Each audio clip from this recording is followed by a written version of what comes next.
Hazrat Ibn Abbas radiyallahu anhu reports that the Prophet sallallahu alaihi wasallam said, Allah Jalla Jalaluhu has made Makkah Mukarramah a sanctuary. It was not made lawful for anyone before me, nor will it be made lawful for anyone after me. And it was made lawful for me only for an hour of one day.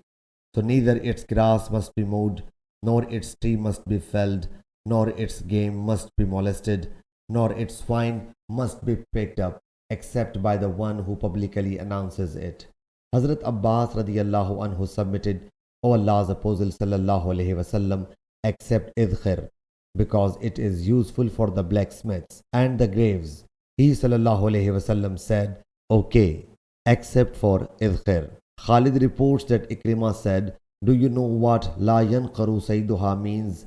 It means to frighten it away from the shady place and occupy that place. Sahih Bukhari, Hadith number 1833.